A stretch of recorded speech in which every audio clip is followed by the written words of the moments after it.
Alrighty guys, welcome back to the channel. So today we're going to be working on a 2009 GTI and we got to replace the driver's side boot on the axle. Don't forget to like and subscribe, and let's get started. Now we're just going to remove the bolt caps off the lug bolts. Next we're going to grab our 24mm 12-point socket to remove the axle bolt. After you loosen it, you're going to push in on the axle bolt. And the reason why we're doing that is because it's going to help loosen the axle for us when we go to pull it off on the inside. Now we're just removing the 5 17mm lug bolts to take the wheel off. Now we're going to remove the 3/16s. Yes, I know it's the passenger side. And then we're going to remove the 118 on the tie rod, and then one more 18 on the sway bar link. And then we're going to grab our popper, and we're just going to remove the tie rod. And there's the part number for you guys. Now we're going to grab a T25 to remove some screws out of the fender well, and this is just going to give us a little bit more access to the axle bolts.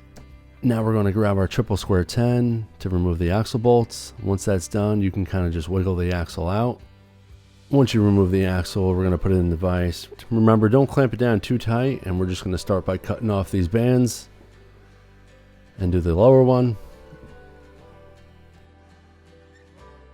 Now we're going to take our 24mm 12-point socket and we're going to compress it back on the axle, and that's going to help release. Now we're going to grab our hammer and tap up on the CV joint. Be careful with this because we are putting it back on. Next, we're going to be pushing down on the boot and grabbing some rags and cleaning the top part of the axle off. Now we're just going to remove the 2 bushings. Alrighty, after we remove the 2 bushings, be careful with them, set them off to the side. You don't want to lose them just in case you don't have the new ones that go back in. And now we're just going to continue cleaning the axle. You just want to make sure you don't have any dirt or grime or rocks stuck to the axle. And after this, we're going to start the assembly. Alrighty, this is probably one of the most important parts. You want to take this boot clamp, put it on the axle first, and then reinstall the boot. And what we're going to do here is we're just going to take a screwdriver, you slip it on next to the axle, and you pretty much just use it as a sleeve, and you push down, and then next thing you know, it'll pop on just like this. As you can see here, our kit came with 2 new bushings, and we're going to install those now. And slip on that outer boot clamp. Alrighty, before we put the CV joint back on, we had to clean this thing up. It's pretty dirty and grimy. We're going to start by just taking a shop rag and polishing it up, as you can see here. After this is completed and it's relatively clean, we can start packing it with grease. Alrighty, so now we're going to start packing the CV joint with some grease. You want to start by filling in all the holes, and then we're going to put some grease on the inside where there's some holes. This is definitely a crucial part. You want to make sure it's pretty nice. As you can see here, we're trying to just smooth it out, polish it up a little bit. And then after this, we're going to reinstall it. Alrighty, so when you're sliding the CV joint on, you basically want it to slide on at least 1/4 inch before you start tapping on it with a hammer. And then we're going to slide the boot on. And I repeat, do not tap on the splines. Make sure you tap on the bolt only. Alrighty, so now we're going to be tightening the boot clamps up. We're going to start with the top one. Make sure you give it a good clamp, or a good crimp as they would say. Now we're doing the bottom one. And make sure you give it a good one there. And that's it, guys. The boot is officially back on, and we're going to reinstall it.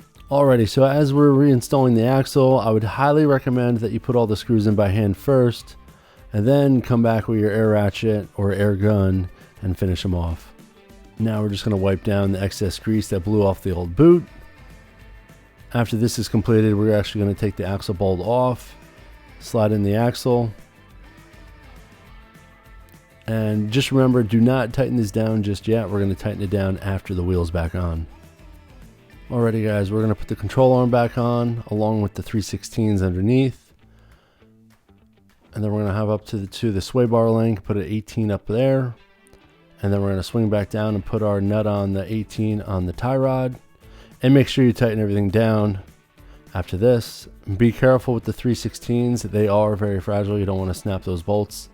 After that's all buttoned up, we're going to grab our T25 and we're going to reinstall our 1/4 wheel well. As we can see, we're doing a couple 25s here and there. After that's all buttoned up, we're going to end up putting on the wheel. Now we're going to grab our 24mm 12-point socket and we're going to tighten it to 70 newtons and then drop it on the ground and add a 180-degree turn to the bolt. Now we're going to grab our T25 again and put up the splash shield. It should be about 8 T25s, and after that, we're done. Alrighty, my friends, thanks again for watching. Let us know in the comments below what do you want us to work on next. And if you enjoyed the video, give it a like, subscribe, and always, see you next time.